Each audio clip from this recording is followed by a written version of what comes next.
朋友大家好，在上一期影片中，我替大家整理了蓋亞裝甲的裝甲特色，還沒看過的朋友可以去找來看一下。這一期我想就繼續來談艾克斯繼獵鷹蓋亞後的新世代裝甲聖劍裝甲，也有人叫它神劍裝甲、光劍裝甲或光刃裝甲。在這邊就先以比較多人叫的聖劍裝甲這個名稱為主。總之大家知道我在講的是哪一套裝甲就好。聖劍裝甲是在 PS 平台上的洛克人 S6 中首次登場，而後就沒有再出現在後代作品中了。還沒有機會在手遊版上登場 ，S-Type 就終止營運了。不過後來有粉絲團隊為了慶祝洛克人 S6 上市多年後的週年紀念，創作了聖劍裝甲的 MOD 角色模組，角色的還原度非常高，戰力也相當強勁，用起來可說是爽度、帥度兼具。在此也向為洛克人 S-Type 有所貢獻的制作团队大大們致上我滿滿的敬意。聖劍裝甲是以前一代的獵鷹裝甲作為基礎，將機動性和攻擊力的平衡進行重新調整後所產生的裝甲，同時還將從傑洛那裡繼承來的利劍融合成裝甲的一部分，讓利劍的攻擊形態有更強的發揮。然後這邊我說明一下，因為在劇情上艾克斯繼承了傑洛的利劍，在本作中利劍其實是一個遊戲系統上的新增要素，因此不管是束身或是其他裝甲形態，艾克斯均可以揮砍利劍。此外，聖劍裝甲是一套基於利劍特性所開發的裝甲，不僅可以将击氣能源轉換到利劍上，提升其威力，也能讓利劍的斬擊形態與應用更多樣化。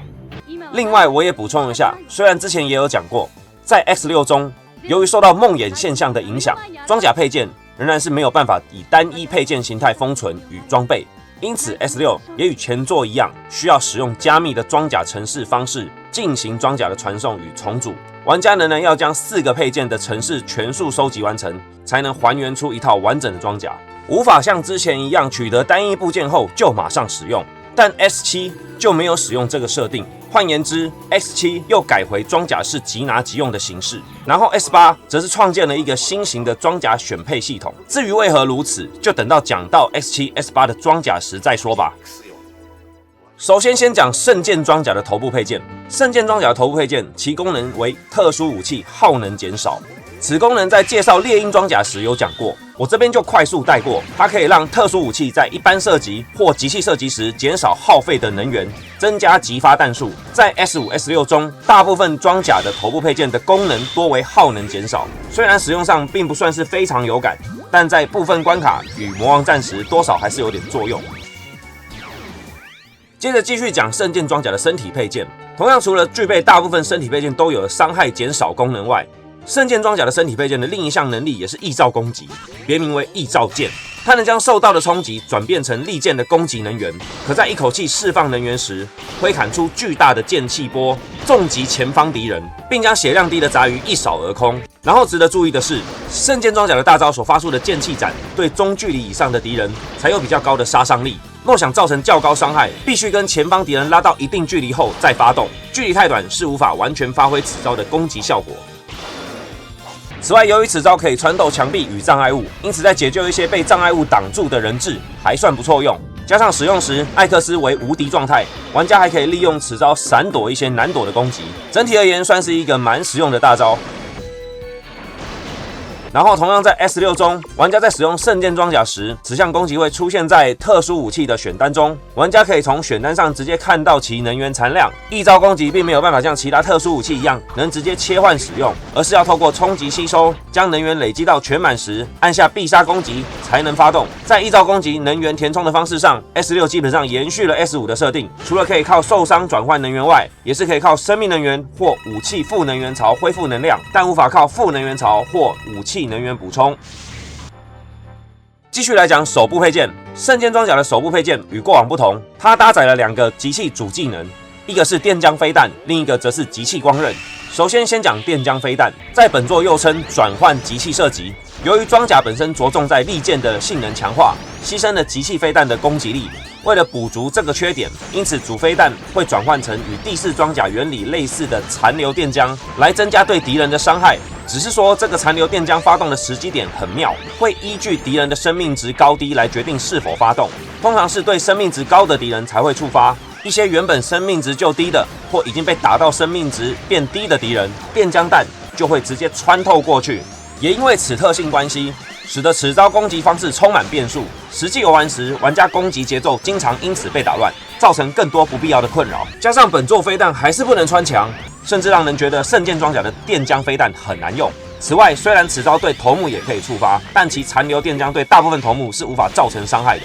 這也讓此招的攻擊效果處於一個要強不強、要弱不弱的尷尬地位。再來是极氣光刃，又稱轉換劍，它是將极氣射擊的能量轉移到利劍上而產生的攻擊。艾克斯在揮砍极氣光刃時，前方會產生一個短距離的 X 字形劍氣，集氣後的光刃會比單純使用利劍擁有更大的攻擊範圍及更高的傷害效果。然後我再補充一下，此招同時具備強化配件射擊消除的效果，跟 S4 傑洛的天空霸一樣，能斬消敵人射出的能源彈，也能解除特定敵人的飛行武器攻擊。在空中使用時，會有短暫滯空效果。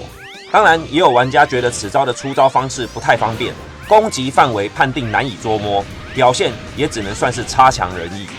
再來，我也提一下圣劍裝甲的手部配件，也具備特武极氣射擊這項過往大部分裝甲都有的基本能力。同樣6代的极氣特武，我這邊就不會細說，照慣例展示給大家看一下。但就6代的极氣特武來說，除了幾招我個人覺得偏廢外，有幾招特武極氣後算是表現不俗，攻擊力強與攻擊範圍廣，用來解除危機或殺遠方雜魚時特別有效。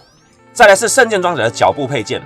其主要功能是馬赫衝刺，這是結合了可變式空中衝刺和自由移動兩種過去的足部配件功能的優點而產生的特殊移動。在使用馬赫衝刺時，艾克斯能夠短暫的在空中滯留，往上下左右4個方向择一進行衝刺，且衝刺距離比一般空衝距離多出1倍，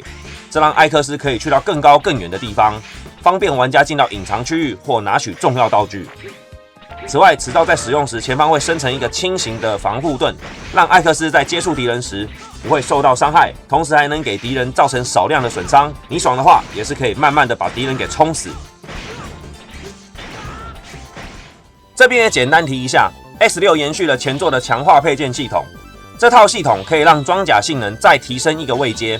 以應付後期關卡。聖劍裝甲在配備上強化配件後，也算是有不錯的强化。S6 在强化配件系統上整體有明顯的改良，不再像 S5 一樣無法拿取所有强化配件，玩家不用再面對2選1的窘況，配件的配搭與應用也更加靈活與自由。透過夢魘魂體可以提升獵人等級，並提高配件裝備的數量，最高可達5個。唯一比較惱人的點，就是怕把持有強化配件的人質弄死，導致強化配件的永久性消失。不過我也順便說明一個點，讓大家放心一下 ，S6 持有重要道具的人質位置是沒有那麼容易被夢魘病毒附身。那些容易被附身搞掛掉的人質，大多都沒有設置重要道具。老實說 ，S6 的強化配件系統，我覺得設計的算是比較完整的一代。但因為我這系列主要是要講裝甲的，強化配件我就快速帶過，等以後有時間再說吧。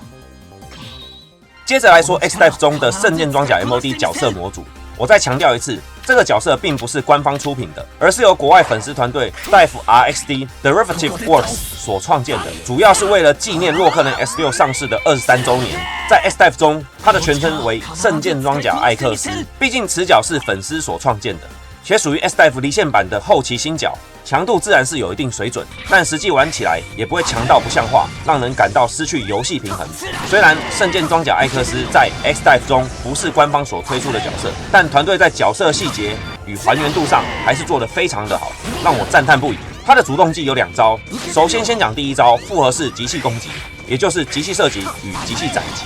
這是由2個主要招式合併而成的複合式主動技。2招都是在達到最大極氣時可以發动。在極氣射擊部分，算是蠻忠實的還原了原作特性，將其電漿殘留特性移植到 X-Dive 上，而且還有所改良。只要打到敵人，就會殘留電漿立場，持續對敵人產生攻擊，不再像過往一樣遇強殘留、遇弱穿透，導致攻擊節奏難以掌控。此招插上強化卡後，可以提升攻擊威力，加速電漿立场的傷害效率，用起來除了情懷外，實用性也還算不錯。但值得注意的是，此招到 X-Dive 後仍無法穿牆，若打到障礙物或牆面，會直接變成電漿立场，在原地殘留。再來，在極氣斬擊上，同樣還原出原作原本的攻擊形態，就連按法也延續原作精神，也就是擊氣後要同時按下方向鍵的上才能釋放。當然，你也可以嘴制作团队怎麼把這種不方便的按法也一起移過來。但我是覺得以非官方制作來說，能還原到這個程度，算是蠻用心的。反正有玩過 S6 的玩家，我覺得操作起来基本上是不會有太大問題。此招可以對近距離目標造成多段傷害，斬擊後前方也會有一個 X 型劍氣，攻擊效果還算不錯。此招插上強化卡後，可以提升威力，弱化對手防禦，進而提升傷害。不過有一點跟原作不同，在 X Dive 中，此招是無法斬消敵人子彈的，這點在使用時還得多加留意。再來另一招主動技式圣劍斬，也就是原本的异兆攻擊，或稱异兆劍，同樣是還原原作的一個特殊招式。發動時會消耗所有裝甲能源，向前方連續斬出2道可以穿透地形障礙物的巨大劍氣，可以對路徑上所有敵人造成傷害，攻擊力強大，使用时無敵且不受負面狀態影響。能源一開始就是全滿狀態，開場即可直接使用，而後也會隨着時間經過或受到攻擊時回填能源。此招插上強化卡，可以減少能源的消耗量，增加圣剑斬的射程距離或傷害威力。此外，圣剑斩也還原了原作遠近攻擊力不同的設定，对于一定距離以上的敵人攻擊力較高，太近的敵人攻擊力則會有所折損。因此發動時還是要看一下敵人的位置，不然也只是砍一個積木。另外，我也補充一下聖劍裝甲的其他特性。聖劍裝甲在一開始就繼承了原作的馬赫衝刺，這個特殊移動就如同原作般，可讓艾克斯的衝刺距離變得非常遠，大大的擴大關卡的可探索範圍，到達一些原本難以到達的地方。使用馬赫衝刺時，艾克斯同樣能在空中滯留，並往上下左右4個方向擇一進行衝刺，同時還可以獲得短暫護盾效果，讓艾克斯不會受到傷害。此外，制作團隊也將原作的輕型防護盾保留下來，除了有防護作用外，也可以對敵人造成傷害。比較不同的是，在 X Dive 中傷害效果較強，提高不少衝刺攻擊的實用性。值得一提的是，剛提到馬赫衝刺可以在空中滯留，經過我實測，只要你一直按着跳躍鍵不動，竟然可以在空中停留到1分鐘之久。不知道為何要將空中滯留設定這麼長的時間，但這畢竟不是官方正式推出的角色，我想就把這個特性當做一個小秘技應用就好。聖劍裝甲因為是屬於劍與炮的複合型角色，因此在 DNA 與被動技增強上兩者兼具。在 DNA 提升方面，裝備手炮或近戰類武器都有威力的提升，裝甲能源也會因為 DNA 加持回復得更快。再來，在被動技方面，則是全面性能力提升，包含可以提升馬赫衝刺時的移動速度與傷害效果，裝甲的防禦力，命中敵人後的體力恢復，聖劍斬擊的威力與附加效果。持角的被動技強化，我覺得設計的頗為全面。全解鎖與升級後，可以明顯感受到聖劍裝甲 X 的強悍。如果想體驗一下聖劍裝甲 X 的朋友，可以去找一下持角的 MOD， 安裝起來玩玩看。我相信是可以帶來一定的樂趣與新鮮感。好了，以上就是關於洛克人 S 系列聖劍裝甲的完整回顧。記得按讚按訂閱，我們下個影片見，拜拜。